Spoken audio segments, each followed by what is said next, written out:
Hello students, Jaunpur biology zone में आपका बहुत बहुत स्वागत है। आज हम आपके लिए TGT, PGT, NEET, LT, NBS जैसे महत्वपूर्ण एग्ज़ाम्स के लिए प्रोटोकार्डेटा से संबंधित बहुत ही महत्वपूर्ण प्रश्नों को लेके आए हैं, जो कि आपकी आने वाली आगामी प्रतियोगी परीक्षाओं के लिए, खासकर टीजीटी, पीजीटी और नीट के लिए, एनबीएस के लिए बहुत ही ज़्यादा महत्वपूर्ण होने वाले हैं। इस वीडियो में हम बारी बारी से एक एक प्रश्नों को भी देखेंगे और विस्तार में उस प्रश्न के उत्तर का वर्णन भी करेंगे, जो कि बहुत ही ज़्यादा महत्वपूर्ण हो जाता है। तो सबसे पहला क्वेश्चन है, ब्रैंकियोस्टोमा में जल की धारा उत्पन्न होती है। ए रोमाभि के द्वारा, बी सिराई के द्वारा, सी व्हील आर्गन के द्वारा, डी रोस्ट्रम के द्वारा। तो ब्रैंकियोस्टोमा में जल की धारा मुख्य रूप से बाइसिलिया यानी रोमाभि के द्वारा उत्पन्न होती है। तो इसमें आपका ऑप्शन नंबर ए क्या हो जाएगा? ये राइट आंसर हो जाएगा। आइए अब हम इसका वर्णन पढ़ते हैं। देखिए, ब्रैंकियोस्टोमा में मुख के चारों ओर रोमाभियुक्त यानी सिलिएटेड सिराई होते हैं। सिराई संवेदी अंग होते हैं यानी सेंसरी आर्गन्स होते हैं तथा इनके रोमाभि सीलिया जल धारा उत्पन्न करने का कार्य करते हैं। अगला क्वेश्चन है, एम्फियाक्सस के निषेचित अंडे से संबंधित निम्नलिखित कौन सा कथन सत्य है? ए पृष्ठीय वर्धमान नोटोकार्ड का निर्माण करते हैं, बी अस्पष्ट कोशाद्रव्य एंडोडर्म का निर्माण करते हैं, सी उदर वर्धमान एपिडर्मिस का निर्माण करते हैं, डी कणिका में पीतक कोशाद्रव्य न्यूरल संरचना का निर्माण करते हैं।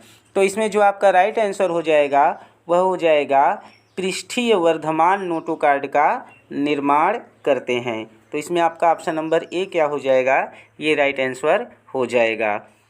देखिए, यहाँ दिया है नोटोकार्ड के निर्माण की प्रक्रिया नोटोजिनेसिस कहलाता है। एम्फियाक्सस में नोटोकार्ड का निर्माण पृष्ठीय वर्धमान डॉर्सल क्रिसेंट द्वारा होता है।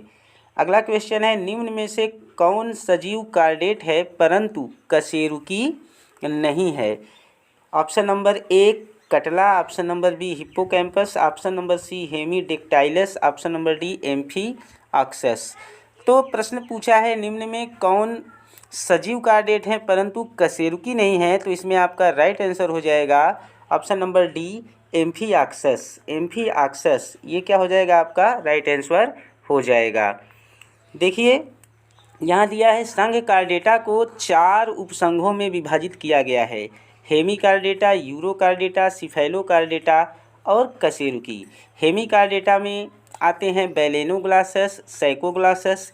यूरोकार्डेटा में आता है हर्डमानिया, पाइरोसोमा, मोलगुला। सिफेलोकार्डेटा में आता है ब्रैंकियोस्टोमा या एम्फियाक्सस तथा कशेरुकी प्राणियों में आते हैं मत्स्य, उभयचर, सरीसृप, पक्षी एवं स्तनधारी वर्ग। इस प्रकार एम्फियाक्सस उपसंघ सिफेलोकार्डेटा के अंतर्गत आता है। ये समुद्र में स्वतंत्र या मिट्टी में धंसे एकाकी जीव होते हैं। इनका शरीर छोटा, लगभग 10 सेंटीमीटर तक लंबा, पार्श्व में चपटा मछली जैसा होता है। तंत्रिका, रज्जु एवं नोटोकार्ड इनके शरीर की पूरी लंबाई में आजीवन उपस्थित होते हैं। इनके अग्रभाग में ओरल हुड उपस्थित होता है।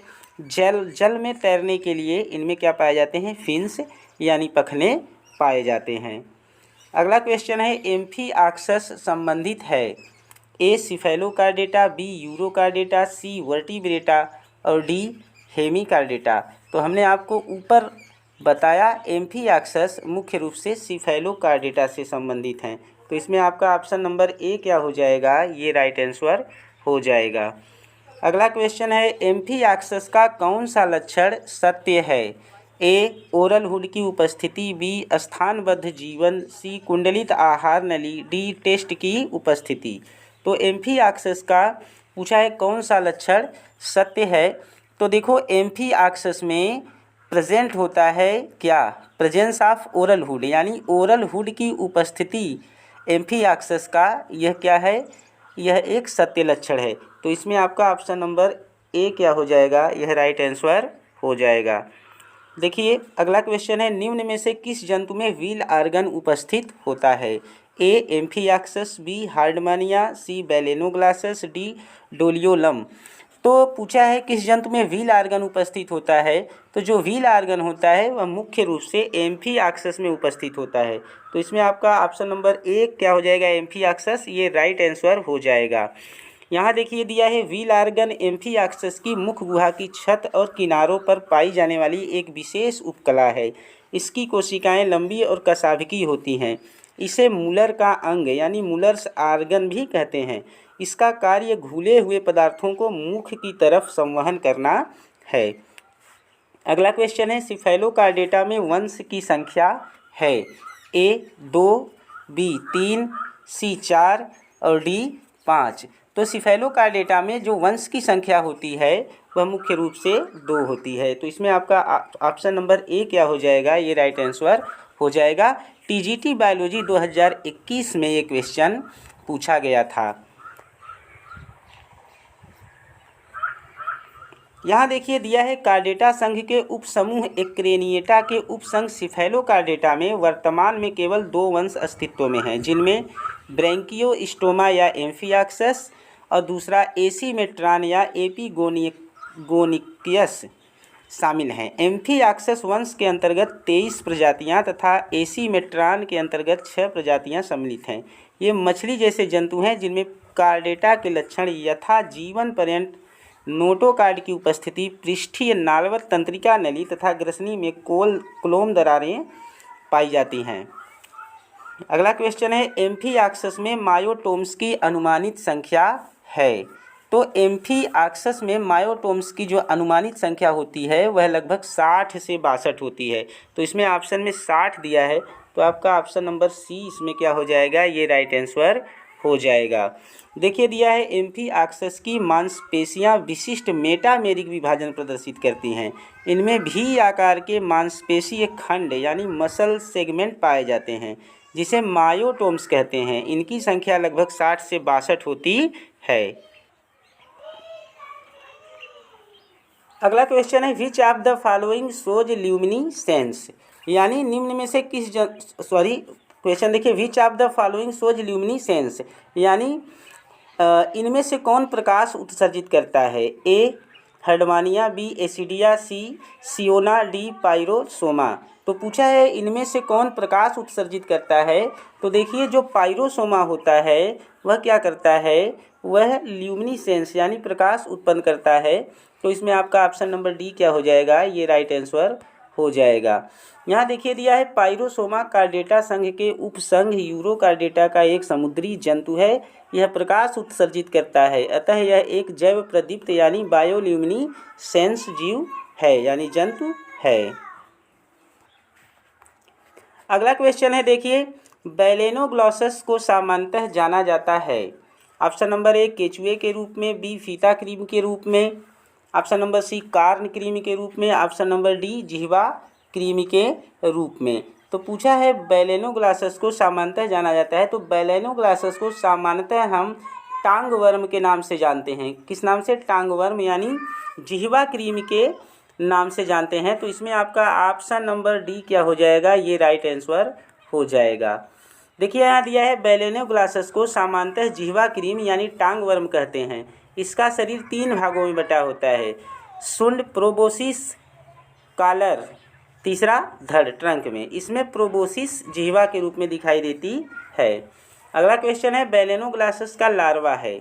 A Muller's larva, B tadpole larva, C tornaria larva, D उपर्युक्त में से कोई नहीं। तो बेलेनोग्लॉसस का जो लार्वा है वह है टॉर्नेरिया लार्वा। तो इसमें आपका option number C tornaria larva ये क्या हो जाएगा? ये राइट आंसर हो जाएगा। देखिए यहाँ दिया है, बेलेनोग्लॉसस हेमिकार्डेटा से संबंधित जीव है। इसका टॉर्नेरिया लार्वा इकाइनोडर्मेटा संघ के बाइपिन्नेरिया लार्वा से समानता रखता है। इसे कशेरुकी एवं अकशेरुकी के बीच की संयोजक कड़ी माना जाता है। अगला क्वेश्चन है, टॉर्नेरिया किसका लार्वा है?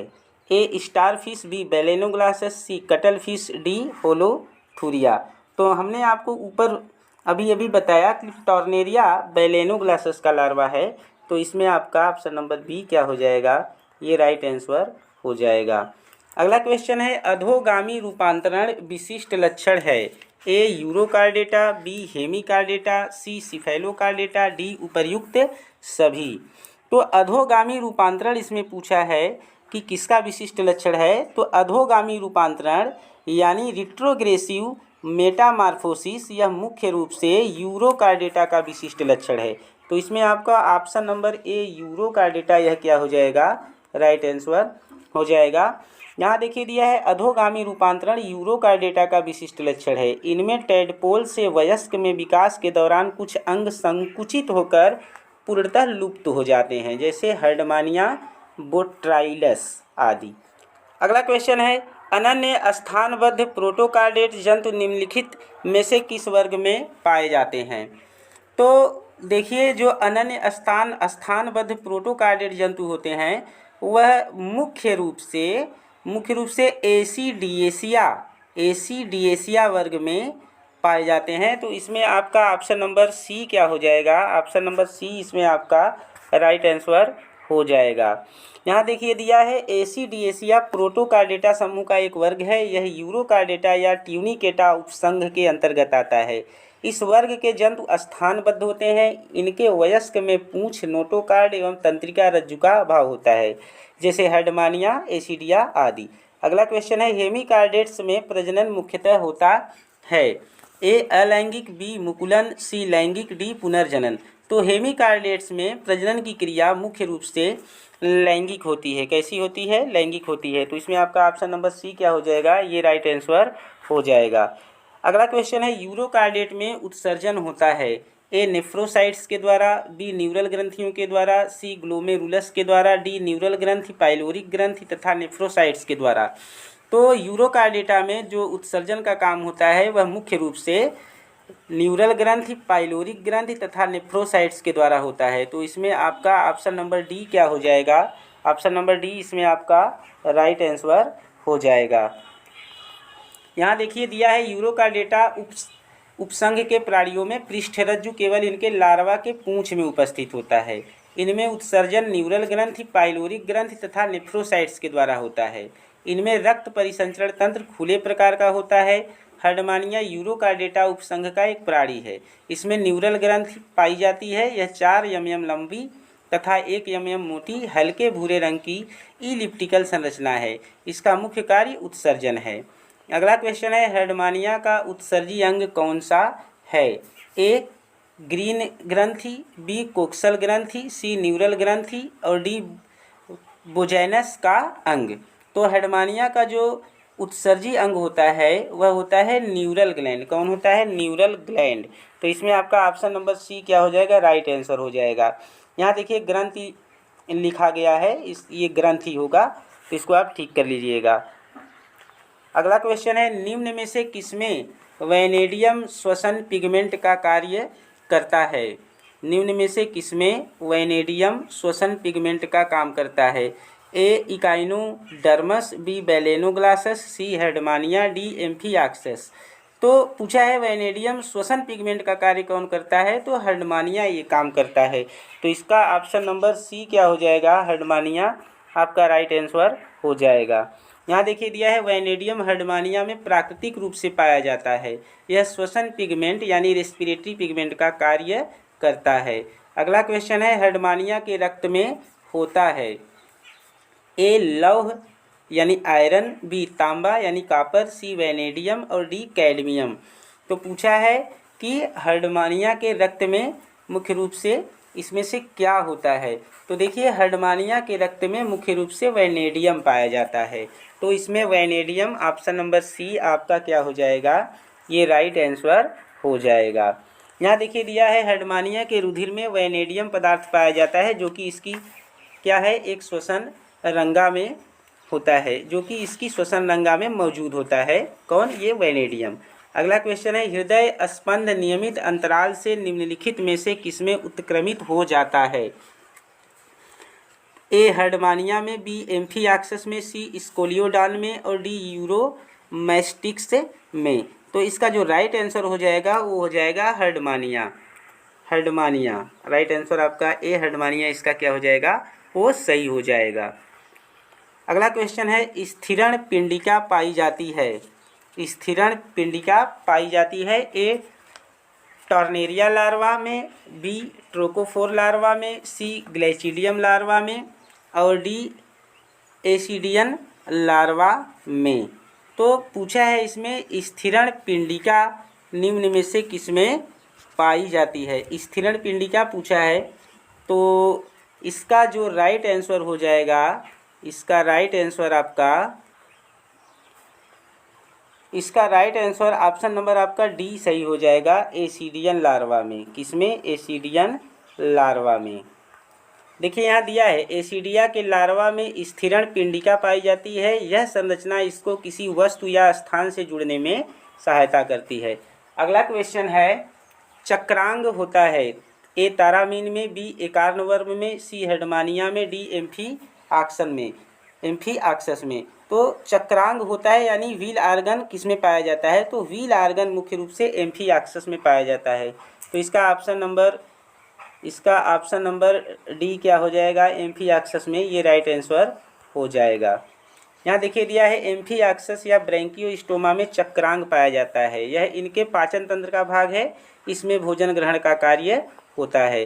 अगला क्वेश्चन है, ब्रैंकियोस्टोमा में oocytes को कहते हैं ए ओलिगोलेसिथल, बी लिडोइक, सी मेगालेसिथल और डी हाइपोलेसिथल।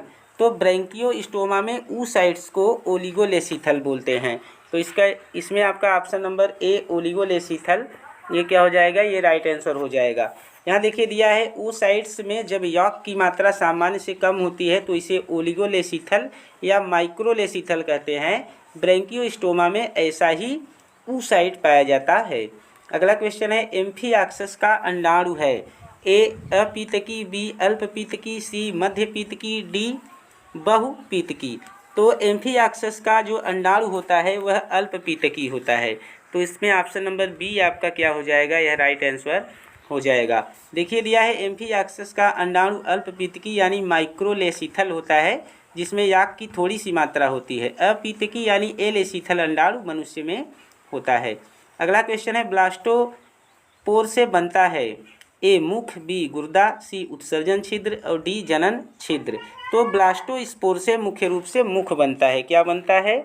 मुख बनता है। तो इसमें आपका ऑप्शन नंबर ए क्या हो जाएगा? ये राइट आंसर हो जाएगा। देखिए यहाँ दिया है, जंतुओं में ब्लास्टोस्पोर का निर्माण भ्रूणीय अवस्था में होता है। इससे कुछ जंतुओं में मुख तथा कुछ अन्य में गुदा का निर्माण होता है। इस आधार पर इन्हें दो समूह में बांटा गया है। प्रोटोस्टोम्स, इनमें ब्लास्टोस्पोर से मुख का निर्माण होता है, और अगला है ड्यूटेरोस्टोम्स, इसमें ब्लास्टोस्पोर से एनस यानी गुदा का निर्माण होता है। अगला क्वेश्चन है, कौन कथन सत्य है? प्रोटोकार्डेटा समुद्री होते हैं, बी प्रोटोकार्डेटा में केवल अलैंगिक जनन होता है, सी प्रोटोकार्डेटा में कंटिकाएँ होती हैं परंतु पेशी कोशिकाएँ नहीं होती हैं, और डी प्रोटोकार्डेटा में सुविकसित ज्ञानेंद्रियाँ होती हैं। तो देखिए इसमें जो राइट आंसर हो जाएगा वो हो जाएगा ऑप्शन नंबर ए, प्रोटोकार्डेटा समुद्री होते हैं। तो ऑप्शन नंबर ए इसमें क्या हो जाएगा? राइट आंसर हो जाएगा। तो ये कुछ महत्वपूर्ण क्वेश्चंस थे जो कि हमने इसमें अपने इस वीडियो में शामिल किया था प्रोटोकार्डेटा से संबंधित। मेरे वीडियोज़ को आप देखते रहिए, चैनल को आप सब्सक्राइब करिए, लाइक करिए, वीडियोज़ को दोस्तों के बीच शेयर करिए ताकि आने वाले वीडियोज़ का नोटिफिकेशन आपको सबसे पहले मिले। बहुत बहुत धन्यवाद।